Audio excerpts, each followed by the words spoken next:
जय Hind 12th class. चलिए आगे बढ़ते हैं। इस वीडियो में अपन इस चैप्टर को ख़त्म करने वाले हैं। ठीक है, चैप्टर 2 पूरी तरीके से ख़त्म होने वाला है। तो लास्ट टॉपिक है, मोस्ट आईएमपी टॉपिक है वान डी ग्राफ जनित्र। वान डी ग्राफ जनित्र वैज्ञानिक थे, उन्होंने बनाया था। वान डी ग्राफ नाम के वैज्ञानिक थे, इसीलिए उनके नाम पर है। तो वान डी ग्राफ जनित्र है क्या? वान डी ग्राफ जनित्र हेडिंग डालेंगे वान डी ग्राफ जनित्र और इसमें लिखेंगे यह एक विद्युत उत्पादक मशीन है। विद्युत उत्पादक मशीन है, विद्युत बनाई जाती है, जैसे जनरेटर से विद्युत बनाई जाती है वैसे इससे विद्युत बनाई जाती है। तो यह एक विद्युत उत्पादक मशीन है जिसकी सहायता से 10 लाख वोल्ट या उससे अधिक वोल्ट तक का विभवांतर उत्पन्न किया जा सकता है। ठीक है, और इसकी रचना सन 1931 में वैज्ञानिक वान डी ग्राफ ने की थी। सन 1931 में वैज्ञानिक वान डी ग्राफ ने की थी। फिर से समझ लीजिए, यहाँ पर क्या लिखने वाले, हेडिंग डालेंगे वान डी ग्राफ जनित्र। इसमें लिखेंगे यह एक विद्युत उत्पादक मशीन है जिसकी सहायता से 10 लाख या उससे अधिक वोल्ट तक का विभवांतर उत्पन्न किया जा सकता है, और इसकी रचना सन 1931 में वैज्ञानिक वान डी ग्राफ ने की थी। Full stop. सिद्धांत की बात कर ले। सिद्धांत किस सिद्धांत पर कार्य करता है? ये सिद्धांत की बात कर ले तो यह इस सिद्धांत पर कार्य करता है कि चालक के नुकीले सिरों के पास आवेश का पृष्ठ घनत्व तो अधिक होता है, या चालक के नुकीले सिरों के पास विद्युत क्षेत्र अधिक तीव्र होता है, या विद्युत क्षेत्र की तीव्रता अधिक होती है। ठीक है, इसमें लिख लेंगे सिद्धांत में यह इस सिद्धांत पर आधारित होता है कि चालक के नुकीले सिरों के पास पृष्ठ घनत्व या आवेश का पृष्ठ घनत्व तो अधिक होता है, जिससे विद्युत पवन चलने लगती है। ऐसा लिख सकते हैं। जैसे मान लीजिए ये है, कोई चालक है, ऐसा कोई ये चालक है, ये देखिए, इस पर मान लो धनावेश दिया है, पूरे पर क्या है? धनावेश। पूरे पर कौन सा आवेश है? धनावेश। तो सबसे ज़्यादा विद्युत क्षेत्र या आवेश का पृष्ठ घनत्व तो सबसे ज़्यादा कहाँ होगा? ये नुकीले सिरे के पास। नुकीले सिरे के पास सबसे ज़्यादा पृष्ठ घनत्व होगा, आवेश का पृष्ठ घनत्व होगा, यानी सबसे ज़्यादा आवेश इसके नुकीले सिरों के पास ही पाया जाएगा। और इसी धनावेश के कारण इसमें क्या होती है? विद्युत पवन चलने लगती है। विद्युत पवन का मतलब आवेश उड़ने लगता है, जैसे हवा में धूल वगैरह उड़ती है, ऐसे ही विद्युत पवन के कारण आवेश, धन आवेश उड़ता है। ठीक है, जो भी आवेश है वो उड़ेगा, एक स्थान से दूसरे स्थान तक जाएगा। तो सिद्धांत में लिखेंगे यह इस सिद्धांत पर आधारित होता है कि किसी चालक के नुकीले सिरों के पास आवेश का पृष्ठ घनत्व तो अधिक होता है, जिससे धनावेश के कारण विद्युत पवन चलने लगती है। ठीक है, सिद्धांत हो गया। अब बात कर लेते हैं इसकी रचना की। रचना या चित्र, नामांकित चित्र इधर बना देते हैं। हेडिंग डालेंगे नामांकित चित्र। चलिए देखिए, तो नामांकित चित्र बना लेते हैं इसका।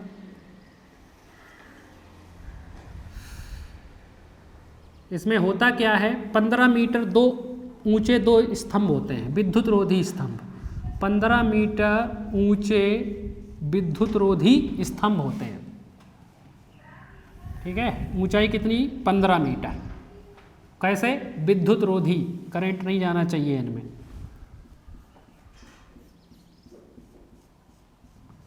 विद्युत रोधी स्तंभ होते हैं ये, जिनको नाम दे सकते हैं पी।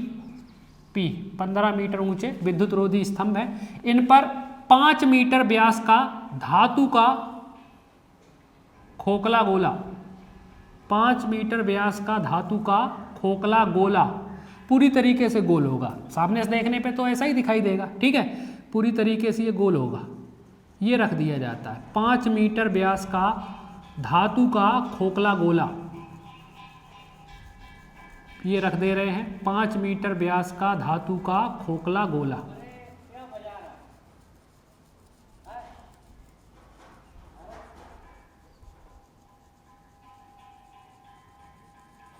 आप पूरा डार्क कर लोगे इसे अच्छी तरीके से, ताकि अलग दिखाई दे। ये 5 मीटर व्यास का धातु का खोखला गोला, नाम क्या दे रहे हैं इसको? एस। क्या नाम दे रहे हैं इसको? एस। तो पी और पी 15 मीटर ऊंचे स्तंभ हो गए, और यहाँ पर यस क्या हो गया? 5 मीटर व्यास का धातु का गोला हो गया। ठीक है, यहाँ पर कंघी लगी रहती है।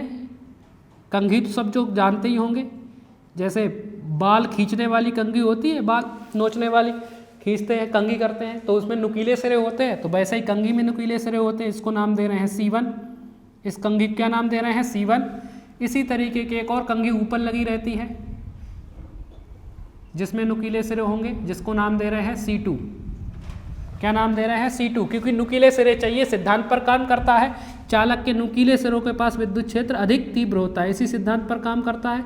तो ऐसा चालक लेना पड़ेगा जिसमें नुकीले सिरे हों, ठीक है।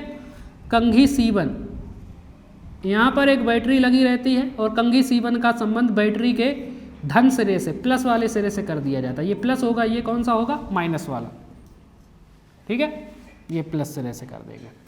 यहाँ पर घिरनियाँ लगा देते हैं, तो घिरनी तो जानते ही हो सभी लोग, पानी खींचने वाली रस्सी टांगते हैं कुएं में और घिरनी की सहायता से रस्सी डाली जाती है, फिर खींच लेते हैं, इससे लोड कम पड़ता है आराम से।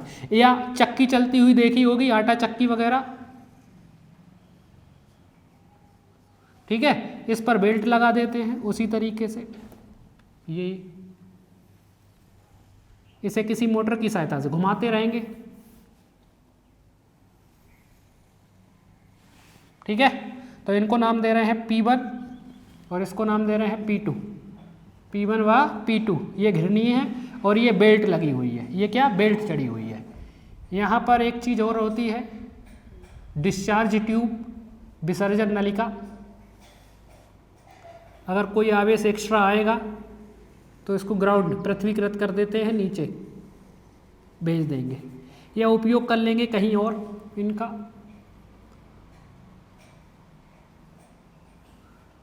डी नाम दे रहे हैं, तो डी है आयन स्रोत, आयन स्रोत डी है, या विसर्जन नलिका कहलाती है ये, ठीक है। ये हो गया हमारा। और इस पूरे उपकरण को ढक देते हैं कांच के द्वारा, बाहर कांच लगा देते हैं ताकि कोई आवेश बाहर ना आ पाए, किसी को कोई भी हानि ना पहुंचे, क्योंकि बहुत अधिक वोल्ट का विभवांतर उत्पन्न होने वाला है, 10 लाख वोल्टेज तक का विभवांतर उत्पन्न होने वाला है। और इसे पृथ्वीकृत कर देते हैं। बाई चांस अगर कोई आवेश आया तो वो कहाँ चला जाना चाहिए, पृथ्वी में समाहित हो जाने चाहिए, नहीं तो किसी की मौत तक हो सकती है पृथ्वीकृत। ऐसे इस तरफ भी पृथ्वीकृत कर देते हैं, ग्राउंडेड। कोई आवेश आया तो सब कहाँ चला जाए, पृथ्वी में समा जाए, पृथ्वीकृत, ठीक है। ये चित्र हो गया कंप्लीट। आप लोग इस तरीके से चित्र बना लेंगे बांडी ग्राफ का, ठीक है। नामांकित चित्र है तो नीचे जो जो चीज़ें हैं इसमें वो लिख देंगे। इसके नीचे मैं यहाँ पर लिख देता हूँ, मैं यहाँ लिख देता हूँ, आप लोग नीचे लिख देंगे। PP बराबर क्या है, 15 मीटर ऊंचे, 15 मीटर ऊंचे विद्युत रोधी स्तंभ, ऊंचे विद्युत रोधी स्तंभ है, ठीक है। यस क्या है, 5 मीटर व्यास का, 5 मीटर व्यास का धातु का खोखला गोला, ठीक है। PP हो गया ये दोनों, यस हो गया। C1 C2 क्या है, कंघियां हैं, C1 व C2 ये क्या है, कंघियां हैं, इनमें नुकीले सिरे होते हैं इसलिए कंघियां उपयोग करेंगे। और P1 P2 क्या है, घिरनियाँ हैं, P1 व P2 ये क्या है, घिरनियाँ हैं, इस पर पट्टा घूमेगा, घिरनियाँ, ठीक है। इसके बाद D क्या है, ये विसर्जन नलिका है, डिस्चार्ज ट्यूब है, विसर्जन नलिका, डिस्चार्ज ट्यूब, ठीक है। B अपनी कोई बैटरी है, यहाँ पर B बराबर बैटरी, B बराबर बैटरी हो गए सभी, कुछ नहीं बचा हुआ है, ठीक है। चलिए तो ये हो गया नामांकित चित्र। क्या हो गया, नामांकित चित्र। अब नीचे हेडिंग डालेंगे कार्यविधि, काम कैसे करता है, कार्य विधि, ये कार्य कैसे करने वाला है। चलिए ध्यान से सुनिए। कंघी C1 का संबंध बैटरी के धन सिरे से रहता है। कंघी C1 का संबंध बैटरी के, देखो कंघी C1 बैटरी के धन सिरे से जुड़ी हुई है। कंघी C1 का संबंध बैटरी के धन सिरे से होता है, इसलिए इसके नुकीले सिरों पर आवेश का पृष्ठ घनत्व अधिक होता है, आवेश का पृष्ठ घनत्व अधिक होता है, जिससे विद्युत पवन चलने लगती है। जिससे विद्युत पवन चलने लगती है। इस धन आवेश युक्त इस विद्युत पवन के कारण धन आवेश युक्त इस विद्युत पवन के कारण बेल्ट का सामने वाला भाग धन आवेशित हो जाता है। बेल्ट का सामने वाला भाग धन आवेशित हो जाता है और बेल्ट का यह भाग ऊपर की ओर चलने लगता है। घूमेगी ये बेल्ट, ऐसी घूम रही है नीचे से ऊपर की ओर, ऐसी, ये ऐसी, ठीक है, ऐसी जा रही है, ऐसी घूम रही है, ऐसी जानी है। चलिए फिर से सुनिए। तो कार्यविधि में लिखेंगे कंघी C1 का संबंध बैटरी के धन सिरे से होता है, जिससे इसके नुकीले सिरों पर आवेश का पृष्ठ घनत्व अधिक होता है और विद्युत पवन चलने लगती है। धन आवेश युक्त इस विद्युत पवन के कारण बेल्ट का सामने वाला भाग धन आवेशित हो जाता है, जो ऊपर की ओर चलने लगता है। और जब बेल्ट का यह धनावेशित भाग घूमकर कंघी C2 के सामने पहुंचता है, कंघी C2 के सामने पहुंचता है, तब संधारित्र का सिद्धांत लगेगा। C2 पर ऋण आवेश उत्पन्न होता है और गोले S की बाहरी सतह पर धन आवेश उत्पन्न हो जाता है।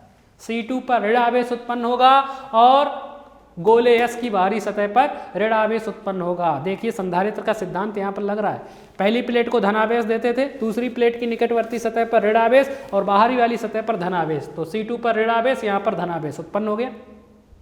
ठीक है, चलिए समझ आ रहा हूँ। फिर बाद में लिखेंगे, क्या लिखेंगे मैं आपको बता रहा हूँ, जो समझाऊंगा वही आपको लिखना है। ठीक है, तो धनावेशित पवन, ये C1 का संबंध किससे किया? बैटरी के धन सिरे से किया।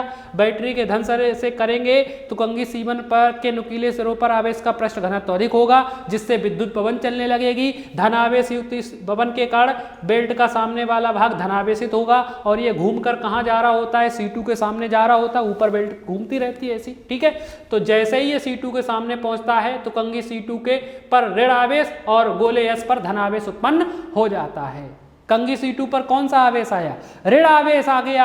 तो कंघी C पर उत्पन्न ऋण आवेश के कारण इसके नुकीले सिरों पर पृष्ठ घनत्व अधिक होगा और विद्युत पवन चलने लगेगी। लेकिन कैसी विद्युत पवन चलेगी? ऋण आवेशित विद्युत पवन चलेगी, क्योंकि ये धनावेश से जुड़ा था तो धनावेशित विद्युत पवन चली थी, और ये ऋण आवेश उत्पन्न हुआ है तो ऋण आवेश विद्युत पवन चलेगी। ऋण आवेशित विद्युत पवन बेल्ट के सामने उपस्थित धनावेश को समाप्त कर देगी। ऋण आवेश माइनस वाले को क्या कर देगा? खत्म कर देगा। यानी कंघी C2 के ऊपर वाला जितना भी भाग होगा, बेल्ट का जो भी भाग होगा ऊपर वाला, वो अनावेशित हो जाएगा। वो कैसा होगा? अनावेशित। इस तरफ इस बेल्ट के इस वाले भाग पर कोई आवेश नहीं पाया जाएगा, क्योंकि माइनस ने प्लस को कैंसिल कर दिया है। ठीक है, तो अब ये अनावेशित वाला भाग, बेल्ट का भाग, जैसे ही C1 के सामने पहुंचेगा तो फिर से आवेशित हो जाएगा, क्योंकि यहाँ तो विद्युत पवन चली रही है, धनावेशित वाली विद्युत पवन चल रही है, तो फिर से यहाँ धनावेश, और यही घूमकर C2 पर पहुंचेगा तो ऋण आवेश और गोले पर S पर धनावेश, और यही क्रिया लगातार बार बार चलती रहेगी, जिससे गोले S की बाहरी सतह पर अधिक से अधिक आवेश एकत्रित हो जाएगा और इसकी सहायता से 10 लाख वोल्ट या उससे अधिक वोल्ट तक का विभवांतर उत्पन्न कर लिया जाएगा। Full stop. यही तो कार्यविधि है। ठीक है, चलिए एक बार फिर से सुनिए क्या लिखने वाले हैं कार्यविधि में। कार्यविधि में क्या लिखने वाले हैं? लिखेंगे कंघी C1 का संबंध बैटरी के धन सिरे से रहता है, इसलिए इसके नुकीले सिरों पर आवेश का पृष्ठ घनत्व अधिक होता है और विद्युत पवन चलने लगती है। धन आवेशित युक्त इस विद्युत पवन के कारण, धनावेश से जुड़ा है इसलिए धनावेशित विद्युत पवन चलेगी। ठीक है, तो धन आवेशित युक्त इस विद्युत पवन के कारण बेल्ट का सामने वाला भाग धन आवेशित हो जाता है, और जब बेल्ट का यह भाग ऊपर की ओर घूमता हुआ कंघी C2 के सामने पहुंचता है, तब कंघी C2 पर ऋण आवेश और गोले S की बाहरी सतह पर या गोले S की बाहरी सतह पर धन आवेश उत्पन्न हो जाता है। Full stop. तो कंघी C2 पर कौन सा आवेश? ऋण आवेश आ गया। तो आगे लिखेंगे कंघी C2 पर ऋण आवेश के कारण पृष्ठ घनत्व अधिक होता है और विद्युत पवन चलने लगती है। ऋण आवेश युक्त इस विद्युत पवन के कारण बेल्ट का सामने वाला भाग धन आवेश को समाप्त कर देता है। या सीधा चाहो तो सीधा लिख सकते हैं कि कैसे लिख सकते हैं?